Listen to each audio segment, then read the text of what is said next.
Hello ma'am, hernia में गरम ठंडी पट्टी की सिकाई दे सकते हैं पेट पर? अभी आ रही हूँ, ऑन कर। हर्निया में मैम गरम ठंडी की पट्टियों की सिकाई दे सकते हैं? हाँ हाँ हाँ, अभी बात करते हैं। ठीक है, हम लोग हर्निया पे थे, तो पहले हर्निया समझ लें।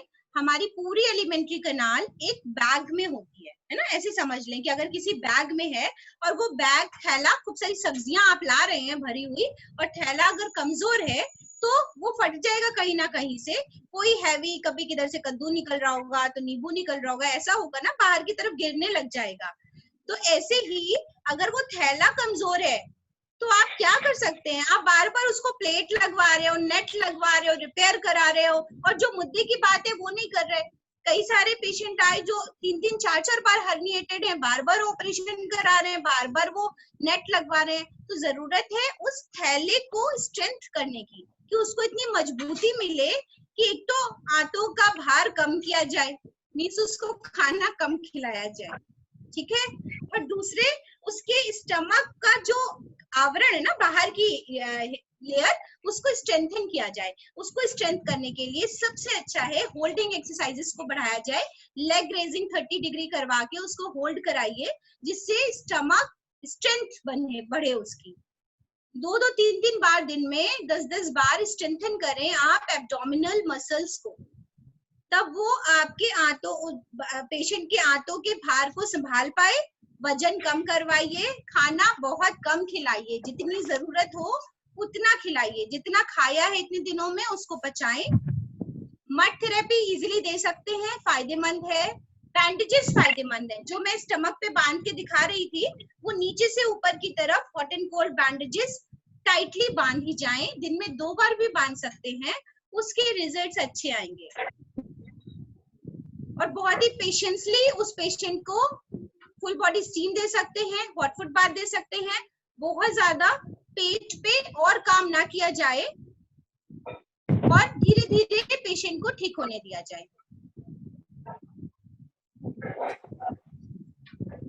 ठीक भी आ रही है, देख लेना। ठीक है, अभी हर्निया कांसेप्ट क्लियर हो गया? ठीक, सिर्फ एक यही तरीका है हर्निया के पेशेंट को ठीक करने का।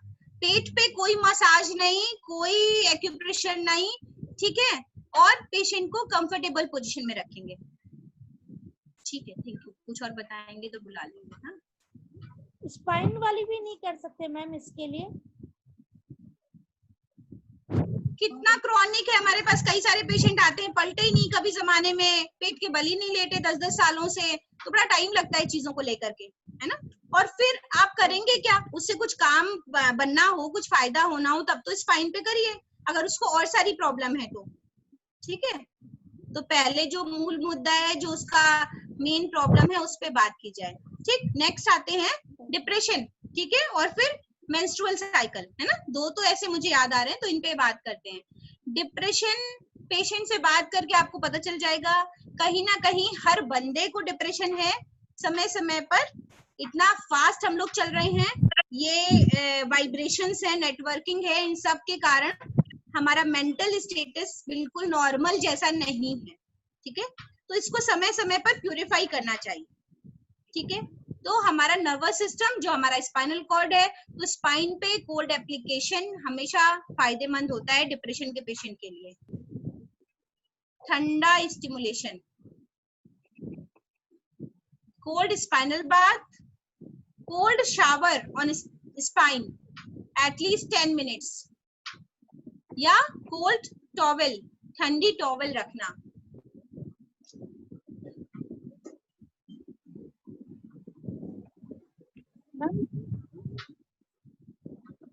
और मड थेरेपी स्पाइन पे बताई थी आपको, बाकी स्पाइन की मसाज और हॉट फुट बाथ।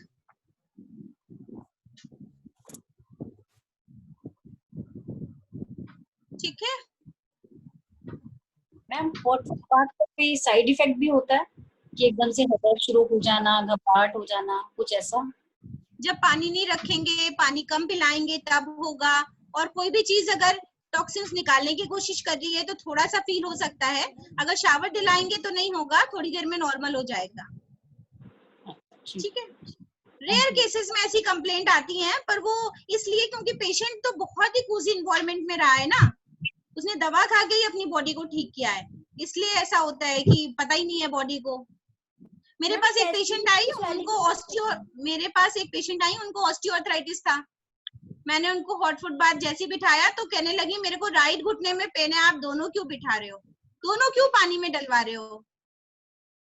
तो मैंने कहा फिर आप गलत जगह आए हो, आप फिजियोथेरेपी कराओ अपने राइट नी की, और लेफ्ट नी में भी जब हो जाए तब मेरे पास आना। समझ रहे हो ना आप बात मेरी? तो इसलिए साइकोलॉजी बहुत ज्यादा जरूरी है, पेशेंट की समझना, उसको ट्रीट करना, उसको समझाना कि भैया ये पूरी टॉक्सिन्स निकालने की प्रक्रिया है, नहीं तो आपके बाद में दूसरे पैर में हो जाएगा। ठीक है, मैंने टेस्टिस की स्वेलिंग का भी तो बताइएगा। कितना टाइम लगता है? वो मैंने बताया हुआ है। टेस्टिस की स्वेलिंग में आपका कोल्ड हिप बाथ ही दिलाइए जिससे पूरा नर्वस सिस्टम उसका अच्छा हो, अदरवाइज हॉट एंड कोल्ड दिलाइए। ओके। हाँ, कौन पूछ रहा था कितनी देर में अच्छा होता है? 3 months मतलब कितना टाइम लगता है? क्या किस चीज में?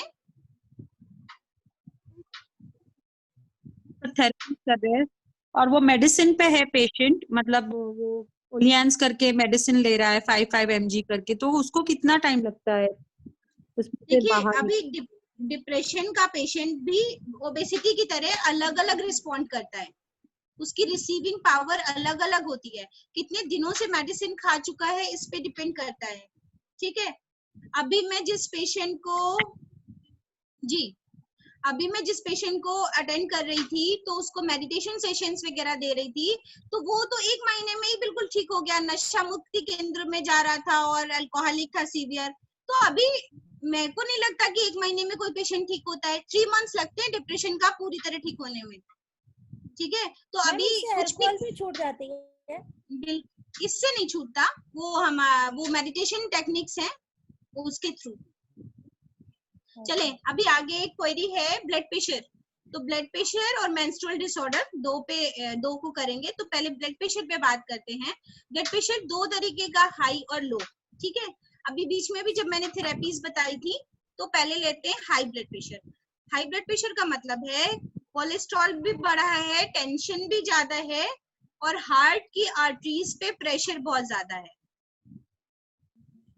हॉट फुट बाथ देंगे तो रिलीफ आएगा क्योंकि ब्लड फ्लो नीचे की तरफ हम बढ़ा देंगे। स्पाइन पे काम करेंगे तो फायदा होगा। गैस्ट्राइटिस कम करेंगे, पेशेंट को जरूर कहीं ना कहीं गैस फॉर्मेशन होता है, कॉन्स्टिपेशन होता है, तो मिट्टी की पट्टी, एनिमा, गरम ठंडी सिकाई। स्टीम बाथ नहीं देंगे हाई ब्लड प्रेशर के पेशेंट को। सबसे ज्यादा फ्रेश एयर पे वॉक कराइए, मेडिटेशन कराइए, योग निद्रा, और सॉल्ट लेस डाइट दीजिए, ज्यादा से ज्यादा वेजिटेबल, सूप, जूसेस, फ्रूट्स, अपने आप धीरे धीरे ठीक हो जाता है।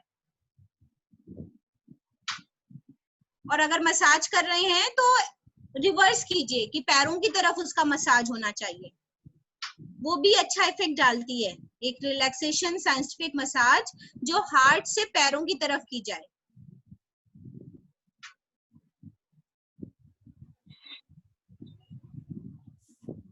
अब आते हैं low blood pressure. Low blood pressure में इट मींस बॉडी को न्यूट्रिशन अच्छा नहीं मिल रहा और इतना प्रेशर नहीं है कि हमारे सारे ऑर्गन्स तक ब्लड पहुंच सके। तो ऐसे में मसाज बहुत ज्यादा फायदेमंद है, स्टीम बाथ फायदेमंद है, फुल बॉडी स्टीम बाथ। शहद, नींबू की काले नमक वगैरह डाल की शिकंजी फायदेमंद है। इलेक्ट्रोलाइट बैलेंस करना पड़ेगा। लो ब्लड प्रेशर में स्टीम बाथ दिलाइए, मसाजेस कराइए, एक्सरसाइज कराइए खूब। लेमन हनी वाटर का शिकंजी दिन में 3-4 बार पिलवाइए और उसको देखिए कि वो एनीमिक तो नहीं है, ब्लड की कमी है अगर, तो भी तो ऐसा होगा कि लो ब्लड प्रेशर रहने लगेगा। तो ब्लड की कमी ना हो तो ब्लड अच्छा करने के लिए भी उसका डाइजेशन अच्छा हो रहा है कि नहीं ये देखेंगे। तो पेट साफ हो रहा है कि नहीं, तो बीच में 3-4 दिन 5 दिन आप पेट को भी साफ करने की काम करें। मड थेरेपी, स्टीम, वो एनिमा। ये तो हो गया आपका blood pressure, low and high. Ma'am honey and lemon वैसे मतलब सभी पी तो अच्छा है ना, जैसे मेरे को खुद को बीपी की तकलीफ है, अगर मैं हनी लेमन पीती हूँ तो चलेगा ना, कोई प्रॉब्लम नहीं है ना? कोई प्रॉब्लम नहीं है। मैम हम मेंस्ट्रुअल प्रॉब्लम में आ जाए। हाँ, मेंस्ट्रुअल प्रॉब्लम पे आ जाएं।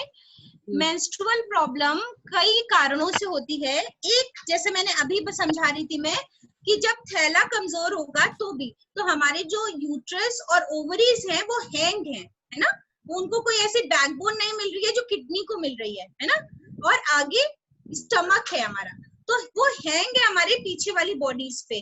तो अगर फेलोपियन ट्यूब्स और उनसे निकलने वाली जो मसल्स हैं, ट्यूब्स हैं, वो अगर वीक है तो भी आपको पेन होगा।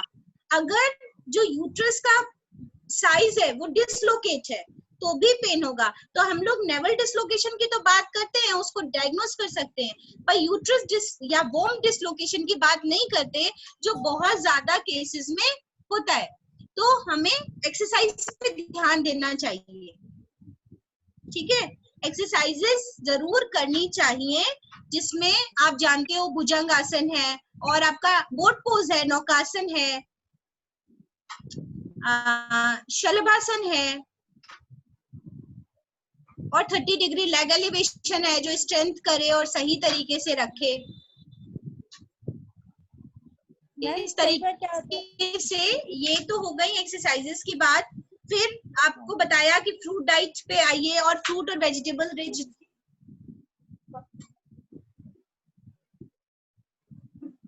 Yes ma'am. जी अभी हो रहा है, ठीक है। और ये मैंने बताया था कि कोल्ड हिप बाथ आपके स्ट्रेंथन करने के लिए होता है। I am audible? Yes ma'am. Yes ma'am. Yes, ma'am. Yes, ma'am. Hello everyone. Yes, ma'am. Yes. हाँ, तो कोल्ड हिप बाथ पीरियड से 5-6 दिन पहले दिया जाए तो स्टमक, यूट्रस, यूटेराइन वॉल, इन सबको स्ट्रेंथ मिलता है। और अगर हॉट एंड कोल्ड किया जाए तो क्योंकि जो भी गैस्ट्राइटिस है, एसिडिटी है, वो सब भी रिमूव हो, तो ये 2 तरीके के पैटर्न को फॉलो करते हैं पेशेंट को देख करके। अगर वो बहुत लीन एंड थिन है, वीक है, तो कोल्ड हिप बाथ सजेस्ट करेंगे, सिर्फ ठंडे पानी में बिठाएंगे 10 मिनट हर पीरियड्स के आने के 5-6 दिन पहले से। और अगर उसको गैस्ट्राइटिस, गैस फॉर्मेशन, एसिडिटी वगैरह कोई भी इस तरह की दिक्कत है तो पेट साफ करिए, उसका एनिमा दीजिए, रिच फाइबर डाइट दीजिए, और हॉट एंड कोल्ड दिलाइए। पीरियड से पहले ट्रीटमेंट कीजिए, 8-10 दिन पहले। मैम इसमें ये भी प्रॉब्लम हो सकता है कि लाइक किसी को बेबी नहीं हो रहा, तो उसमें भी कुछ काम कर सकता है ये?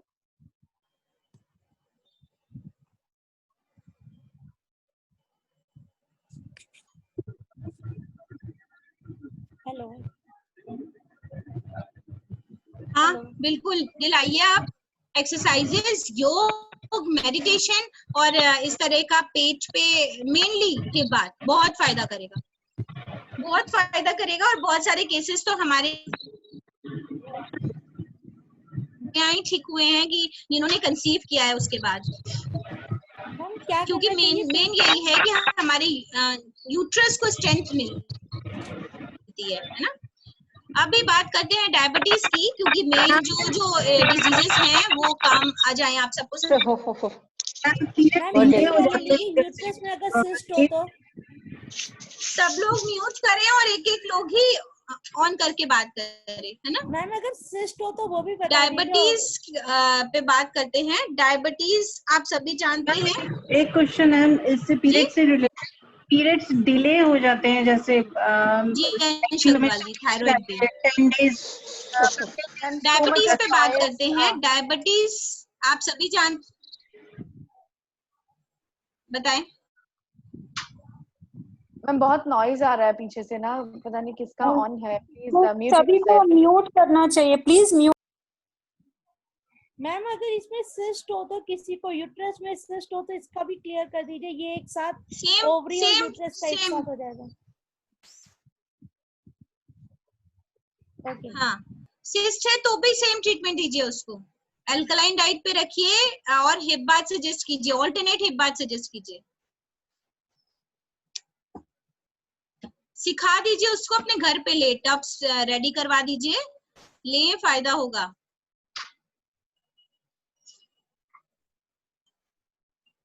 कम से कम 1.5 महीने के बाद ही टेस्ट कराने को बोलिएगा, कम से कम 1.5 महीने ट्रीटमेंट दिलाइए।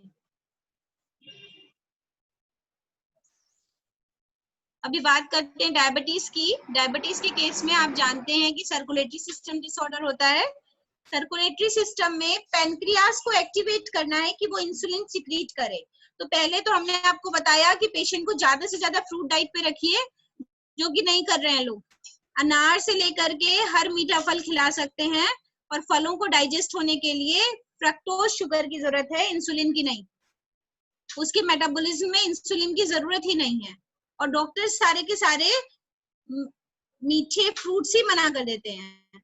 तो 2 बार तो फ्रूट्स देने हैं, एक बार टमाटर का सूप दे दीजिए, एक बार मट्ठा दे दीजिए, एक बार स्प्राउट्स दे दीजिए, चने खिलाइए, बस इस तरह से उसका डाइट प्लान कीजिए, हर्बल टी पिलाइए। ठीक है। ट्रीटमेंट में पेट की ट्विस्टिंग एक्सरसाइजेस, पेट की गर्म ठंडी सिकाई डेली, पेट की गर्म ठंडी सिकाई तो डेली होनी है, either alternate hip bath.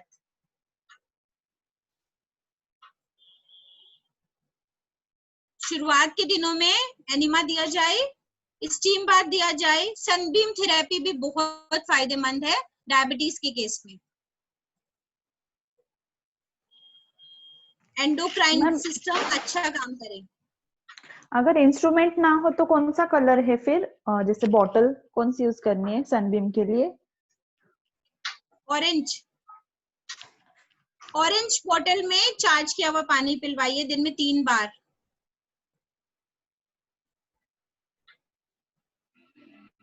Ma'am ये बॉटल हम लोग खुद कलर कर सकते हैं बाहर से, ऐसे कलर्स वो पेंट कर सकते हैं क्राफ्ट के बॉटल लाके? उसका आइडिया नहीं है, सेलोफिन से कवर कर सकते हैं, ये हर जगह मेंशन है। कलर करने से कितना रिफ्लेक्शन आएगा नहीं पता, या फिर आप कलर्ड बॉटल लीजिए या सेलोफिन से कवर करिए। और ब्लड प्रेशर के लिए ma'am pink bottle, right? Pink आपने बोला था ना ब्लड प्रेशर के लिए? नहीं, blue, blue blue. High blood pressure blue.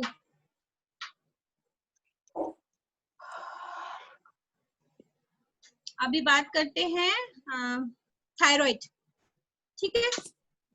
Thyroid बहुत खास तौर पे समझने की बात है कि जनरली 90%, 99% केसेस में TSH बढ़ा होता है और डॉक्टर दवा खिला रहा होता है। T3 T4 नॉर्मल है, मींस थायराइड है ही नहीं। TSH का मतलब है थायराइड स्टिमुलेटिंग हार्मोन। थायराइड को वो स्टिमुलेट करता है, वो खुद थायराइड ग्लैंड से सिक्रीट नहीं होता, वो पिट्यूटरी ग्लैंड से सिक्रीट होता है, जो आपकी मास्टर ग्लैंड है। तो अगर आपका बॉडी स्ट्रेस की कंडीशन में है, मतलब किसी भी तरह के स्ट्रेस की कंडीशन में है, तो TSH बढ़ा हुआ आएगा, और वो आपकी थायराइड ग्लैंड को बचाने की कोशिश करता है, इसलिए वो बढ़ा हुआ आता है। तो TSH को आप जैसे ही नेचुरल ट्रीटमेंट्स पे आएंगे, TSH आपका नॉर्मल होना शुरू हो जाएगा। थोड़ा टाइम लगेगा, आपका diet, lifestyle, meditation, throat exercises, गले पे ऊनी सूती पट्टी, स्पाइन पे ट्रीटमेंट, जितना मतलब बॉडी को आप रिलैक्स कंडीशन में रख सकते हैं, थायराइड और गैस्ट्राइटिस वगैरह ना हो, वो आप लोगों को वैसे ही चलना पड़ेगा, मड पैक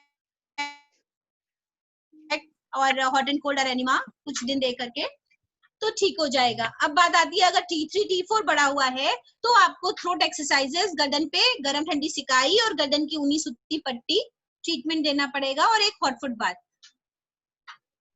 ये ट्रीटमेंट का एक शेड्यूल बनाइए, 15 दिन, 20 दिन, 1 महीने, फिर टेस्ट कराइए, फिर उसके अकॉर्डिंग ही ट्रीटमेंट अप डाउन कीजिए कि कौन सा बढ़ाना है, कौन सा घटाना है। मैम एक और, भूख नहीं लगती, अगर किसी को बहुत पतला है, भूख नहीं लग रही है, पेट में अल्सर हो जा रहा है, गर्मी चढ़ रही है, तब क्या करें?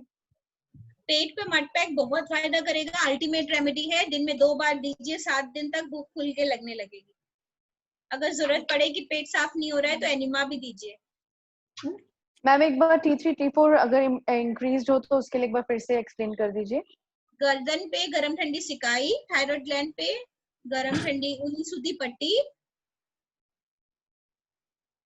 गर्दन की exercises, Ujjayi pranayama, hot foot bath. Ma'am Ujjain pranayama तरह तरह से लोग बताते हैं, आप कुछ हमें गाइड कर सकते हैं एक्यूरेसी, क्योंकि कोई कुछ बताता है, कोई कुछ बताता है, कोई कुछ बताता है। जो मेरे को समझ आता है, जो मैं बताती हूँ वो मैं बता देती हूँ कि गले हाँ को जी। कॉन्ट्रैक्ट करते हैं, थ्रोट मसल्स को, है ना, हाँ। लाइक दिस, ठीक है। सांस को लिया पर थ्रोट को कॉन्ट्रैक्ट करते हुए ब्रीदिंग की, है ना, ब्रीद इन, फिर रुक गए, ऐसा, ठीक है। अदरवाइज उस पेशेंट को अगर आप गले से ब्रीद इन भी करने को कहेंगे ना तो भी उसको फायदा होगा, फ्रिक्शन के साथ। मतलब अभी हम ये गले में महसूस कर रहे हैं अपनी ब्रेथ को। इसको भी कई जगह पे उज्जाई बोलते हैं। मैं दोनों तरीके से पेशेंट को कराती हूँ। जनरली थ्रोट ब्रीदिंग कराती हूँ, गले में ब्रेथ को फील करें, लें और छोड़ें। रिपीट करना है। अंश अग्रवाल जी, ओके। थायराइड की प्रॉब्लम में मैंने ये बताया कि अगर TSH बढ़ा हुआ हो तो हम ये समझेंगे कि बॉडी स्ट्रेस्ड की कंडीशन में है, थायराइड प्रॉब्लम उसको नहीं है। तो ऐसे केसेस में दवा ना खाई जाए जब तक T3 T4 की प्रॉब्लम ना हो। और ऐसे केस में हम बॉडी को जैसे ही रिलैक्सेशन मोड पे लाते हैं, स्पाइन पे ट्रीटमेंट करते हैं जो नर्वस सिस्टम का ट्रीटमेंट है, और अगर पेट साफ नहीं है तो पेट साफ कराते हैं, तो पेशेंट अपने आप ठीक होना शुरू हो जाता है। अगर T3 T4 एलिवेट किया है, हाइपो है या हाइपर है, तो गर्दन पे गरम ठंडी सिकाई करेंगे, गर्दन पे ऊनी सूती पट्टी बांधेंगे और हॉट फुट बाथ देंगे। ये इसका ट्रीटमेंट है। उज्जाई प्राणायाम मैंने बताया, नेक एक्सरसाइजेस भी फायदा करते हैं। अभी संदीपा जी ने कुछ लिखा था, मैं एकदम स्किप हो गया, कुछ और बता रही थी शायद, इसलिए वापस से लिखिए डिजीज का नाम। Ma'am Alzheimer's the oldest, Alzheimer's, ठीक है। ये भी हमारे बॉडी में, जैसे पार्किंसंस है, अल्जाइमर्स है, ये सारी क्रॉनिक डिजीजेस हमारी बॉडी में एक दो चीजों के कॉन्सेप्ट है। एक नर्वस सिस्टम, दूसरा वात मतलब गैस्ट्राइटिस, ठीक है। तो एक तो हमें पेट पे काम करना है, पेट को साफ करना है, दूसरा हमें स्पाइन पे काम करना है, उसको स्ट्रेंथन करना है, तीसरा उसके माइंड की प्रोग्रामिंग करनी है, क्योंकि वो बहुत वीक हो चुका है और यही हो रहा है कि ये ठीक नहीं होता है, तो इसको और आगे प्रोग्रेसिव होने से बचा ले जाना है। मसाज बहुत अच्छी लगती है पेशेंट को और फायदा भी करती है ऐसे पेशेंट्स के लिए। ट्रीटमेंट में पेट पे ट्रीटमेंट कीजिए जिसमें मड थेरेपी फायदेमंद है, स्पाइन पे भी कोल्ड ट्रीटमेंट्स फायदेमंद है और मसाज फायदेमंद है।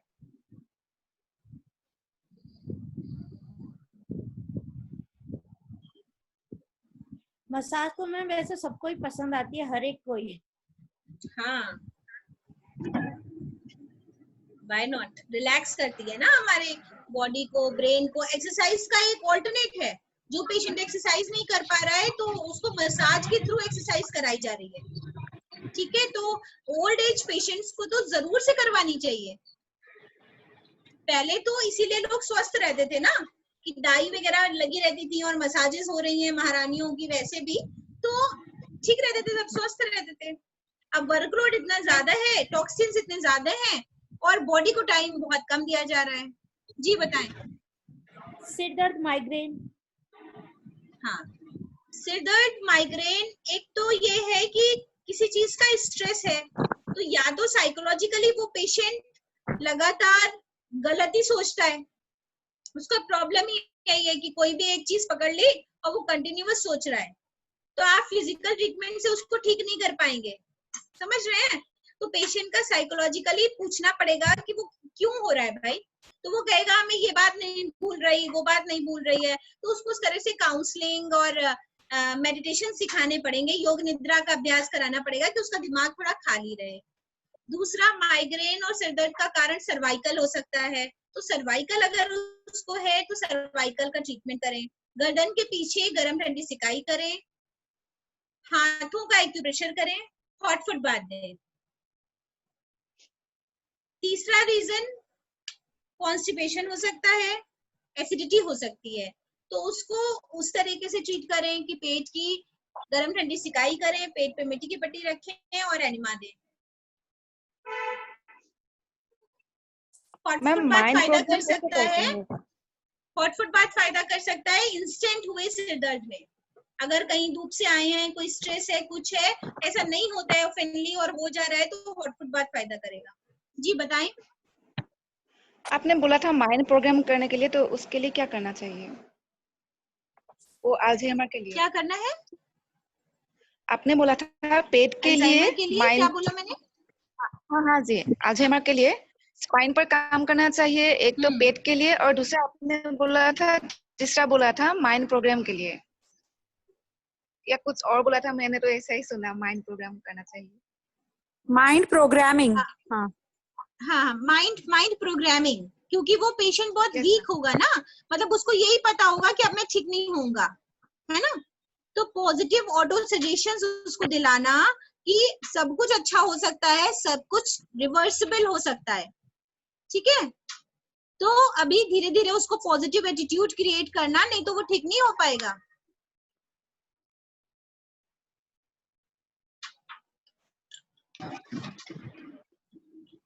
और कौन सी?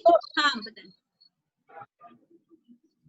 मैम अल्जाइमर के लिए हॉट फुट बाथ भी दे सकते हैं ना, नर्वस डिसऑर्डर्स के लिए?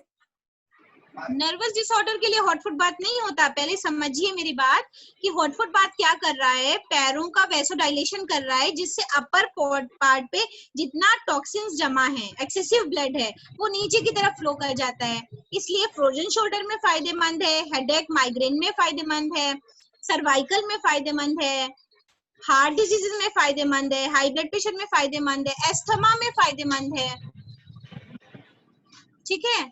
अल्जाइमर्स में स्ट्रेंथ देनी है नर्वस सिस्टम को, तो स्पाइन पे कोल्ड इम्प्लीमेंटेशन सबसे ज्यादा फायदा करेगा, एक्सरसाइजेस फायदा करेंगी, मसाज फायदा करेगी, ऑटो सजेशन फायदा करेगा, और स्टमक पे काम करना है।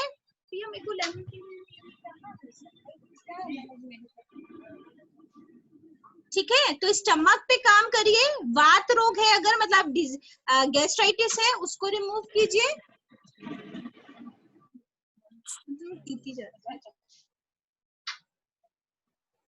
और नर्वस सिस्टम को टोन कीजिए। मैम किसी का अल्सर काफी बढ़ा हुआ हो तो? अल्सर बढ़ा हो तो मड पैक, सिर्फ मड पैक, गरम ट्रीटमेंट नहीं करेंगे। अल्सरेटिव कोलाइटिस या अल्सर की कंडीशन में दिन में 2 से 3 बार मड पैक दिया जा सकता है, आधे घंटे का। 2 बार तो दीजिए पेशेंट को। और सूदिंग खाना खिलाइए, एकदम सॉफ्ट और सूदिंग। सॉल्ट भी बंद कर देंगे तो अच्छा है। अनार अच्छा है, इस तरह के फल जो बहुत ही सूदिंग हो, मीठे हो, उनको लिया जाए। ठंडा दूध भी फायदेमंद है, जब आप उसको एक सिप, बस फिर एक सिप कर करके च्यू करें, मतलब चबा के खाएं। दूध को खाया जाए, ना कि पिया जाए। मैम ड्राई कफ के लिए कुछ रेमेडी बताएंगे? जैसे मेरे सन को अस्थमा की प्रॉब्लम है, तो उसका ट्रिगर जो होता है ना, सीजन चेंज में होता है और ड्राई कफ होता है, बहुत ज्यादा ही ड्राई कफ होता है, वो किसी भी चीज से अस्थमा की तरह ट्रीट कीजिए, जो अस्थमा के लिए बताया है वो ट्रीटमेंट कीजिए। हॉट फुट बाथ दिलाइए, चेस्ट पे पट्टियां रखिए, मतलब अंदर से निकालिए, तो नहीं होगा अगले सीजन में, ठीक है।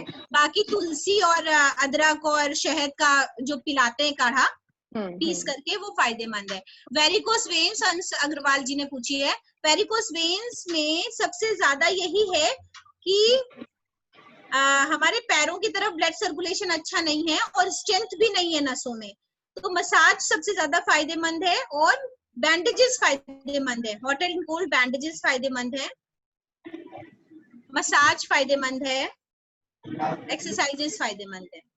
बैंडेजेस के बहुत अच्छे रिजल्ट्स हमने देखे हैं, मिरेकल्स, और बहुत एज में भी 80 इयर्स में भी हमने वेरिकोस वेन्स ठीक किया है। तो हॉट एंड कोल्ड बैंडेजेस घर पे इजीली बांधी जा सकती हैं, वेरिकोस वेन्स में इस्तेमाल कीजिए और फायदा होगा।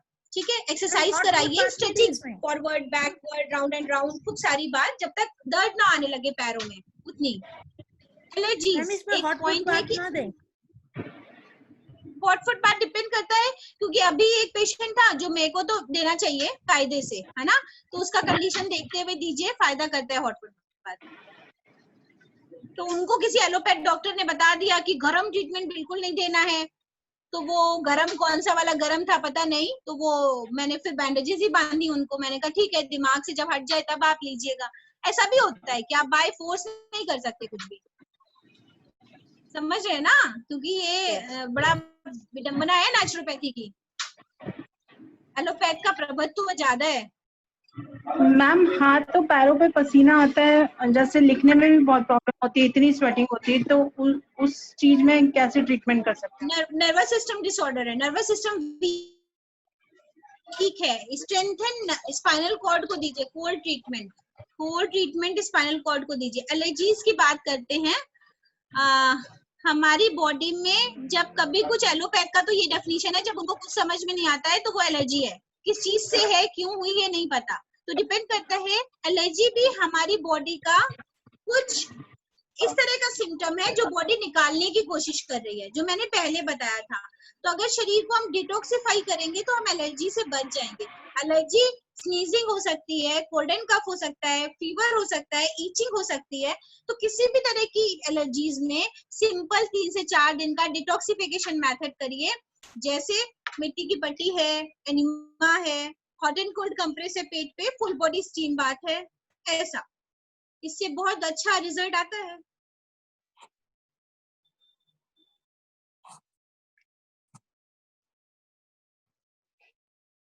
मैम मोस्टली चीजों में हॉट एंड कोल्ड बात या पट्टियां लग रही है, तो ऐसी किस में है जिसमें नहीं लगती है? मोस्टली 90% में तो हॉट एंड कोल्ड चल रहा है। Hello hello hello excuse me, hello hello सब कुछ डाइनिंग टेबल पे ही हेलो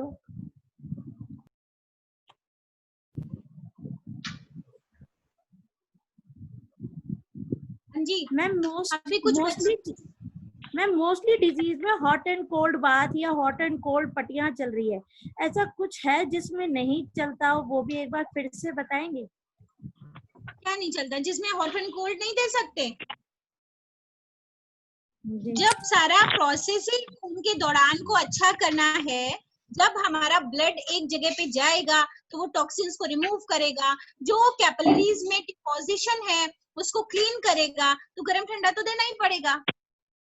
नहीं, सिंपल सा साइंस है कि जो चिपकी हुई फीसेस है उसमें अगर कोई भी टॉक्सिन्स जमा है और फ्लेक्सिबल आर्टरी और वेन्स हैं, उनको हम गर्म देंगे तो कंप्रेशन हो रहा है और एक्सपेंशन हो रहा है। तो अगर हम यही टेक्निक नहीं करेंगे तो हम ब्लड हम पहुंचाएंगे कैसे उस ऑर्गन तक अपने आप को या थेरेपी को? ठीक है, अब फैट इतना ज्यादा है और हमें लीवर तक पहुंचना है, कैसे पहुंचेंगे? कुछ भी करते रहो, नहीं पहुंचेंगे। तो हमने एक बार गर्म किया तो हमारी स्किन तक रहा, फिर हमने ठंडा किया तो वो स्किन ठंडी हो गई, फिर जब दोबारा गर्म किया तो उससे ज्यादा अंदर तक हम गर्मी को पहुंचा पाए। ठीक है, तो आर्टरीज और वेन्स को वैसोडाइलेट करना जरूरी है, और जब वो फैलेंगी तभी फ्लेक्सिबल होंगी, तभी टॉक्सिन्स को बाहर निकालेंगे, क्योंकि हमारा ब्लड ही हर जगह जाता है। तो यहाँ पे एलोपैथ से साइंस एकदम डिफरेंट है, समझने की डिजीज को, कॉन्सेप्ट को ही समझने का तरीका एकदम डिफरेंट है।